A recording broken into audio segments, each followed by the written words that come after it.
Joining us now, Deputy Des Moines Bureau Chief and politics reporter for the Gazette, Tom Barton, who was at that town hall last night. Semaphore politics reporter Dave Weigel, MSNBC political analyst and former press secretary to Speakers John Boehner and Paul Ryan, Brendan Buck, and former Florida Congresswoman Val Demings. Excuse my voice. I'm losing it all over again. Tom, I will start with you. Tell me about that town hall. Yeah, it was tense from the start, booing, heckling, walkouts, even a few people escorted out. You had voters in Southeast Iowa venting months of frustration, not just with Washington gridlock, but with what they see as a lack of accessibility from their member of Congress. This was Marinette Miller-Meek's first in-person town hall of the year after she'd been criticized for sticking to telephone and radio forums.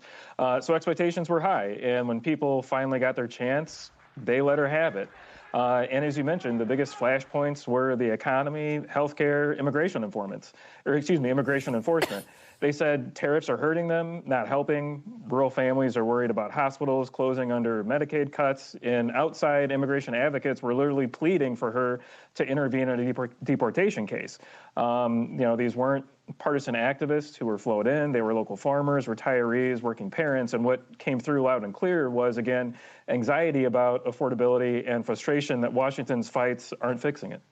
You know, I put up the conversation about farmers and tariffs, and I know that's been hitting Iowa hard, especially because the tariffs are eating into soybeans and the like. China isn't buying them.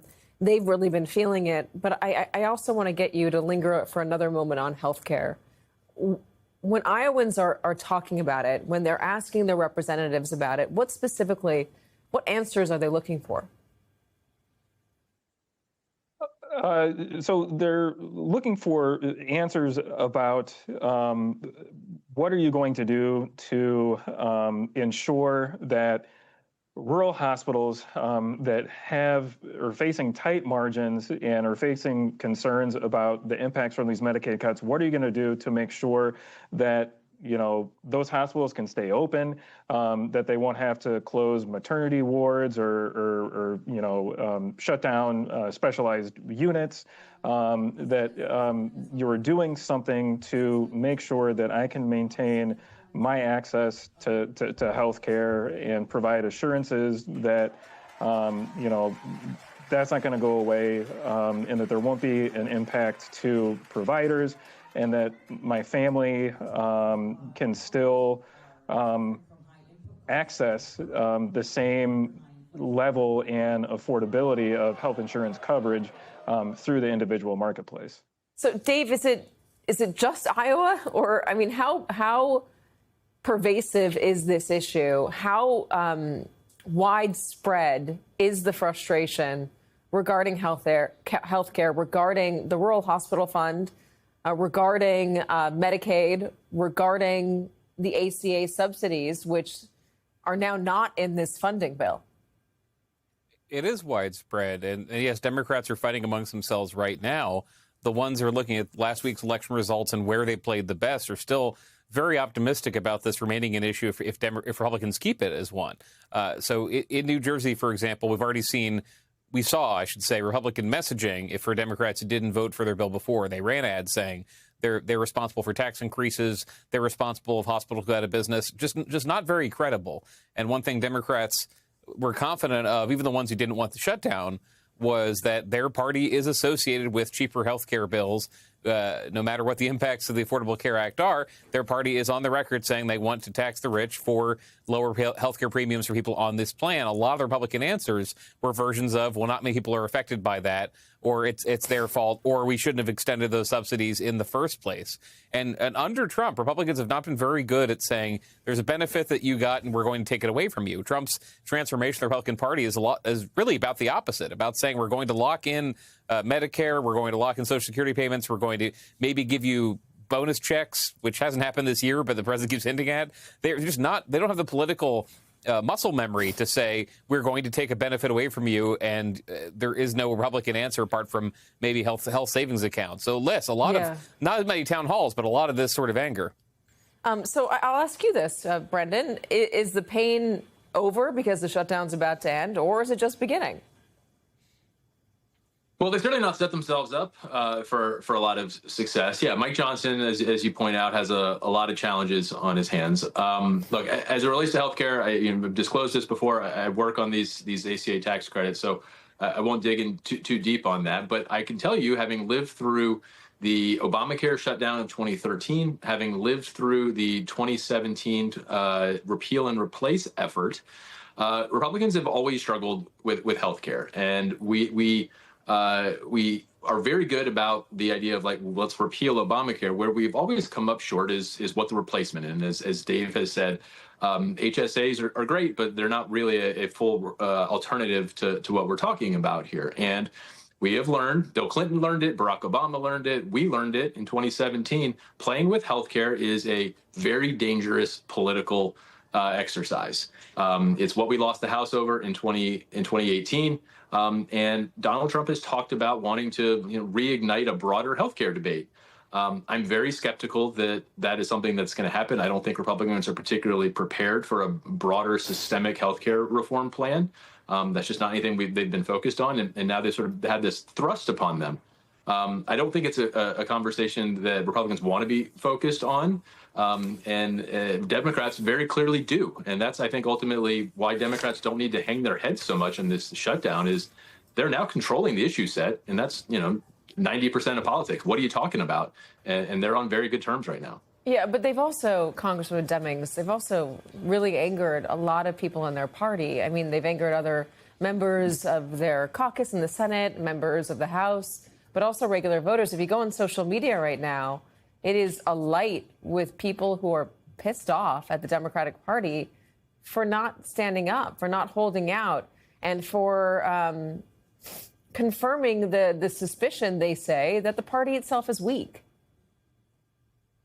Well, let me say this, Katie. I once, watching the town hall with my former colleague, this is what happens when you support the agenda of one person, one man, the president, and forget the people that you really represent. And they have a right to be angry over health care.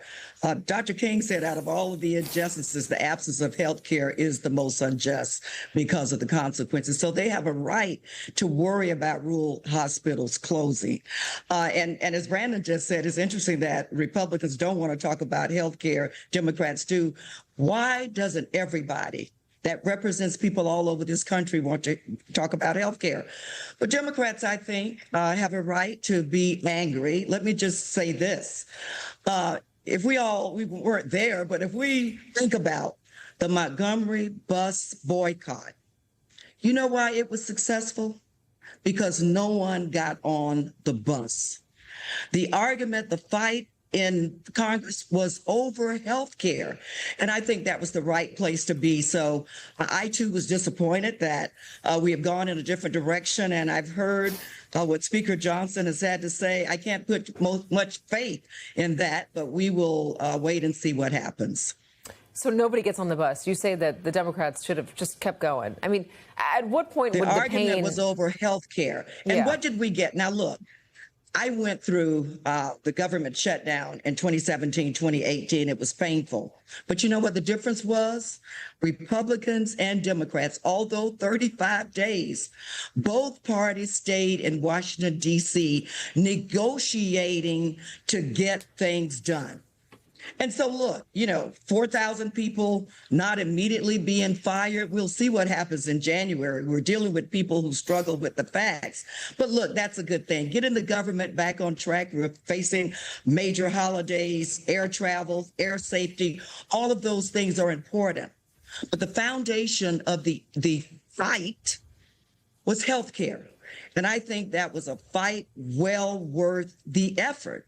And the difference is the Montgomery bus boycott was successful because nobody got on the bus. Yeah, that's interesting. All right, Dave Weigel, what about the other big issue that could come to a head, and that is the Epstein files? You've got Representative Grijalva coming in, being sworn in. She's the 218th vote, on the Epstein files. How much pain does that cause the House? Well, Republicans have had a couple months to think about how they're going to deal with this. They made those months by not seating Representative Electra Grijalva, like you said. They have an answer ready to go, and you saw a preview of it before the shutdown really went underway. You saw a preview of it with the Wall Street Journal's reporting about the letter the president sent to Epstein for a birthday book. The Republican response was no, he didn't.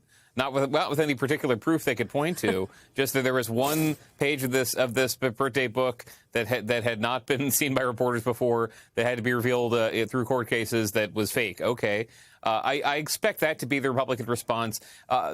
Coming off of last week, though, this is different than I appreciate the conversation about the last shutdown, the last midterm. This is a bit different than the last time the parties were aligned like this in Washington, because Republicans do not break from Trump on anything. So could there be embarrassing details in these files? Yes, Republicans have been trying to push them there by saying they're going to find out more information about Bill Clinton, which Democrats don't really care about. I expect them to just defend whatever we learn about the president in the files. There's nothing that indicates it'll be terribly embarrassing to him, and then stick with him. That's what they do with every issue.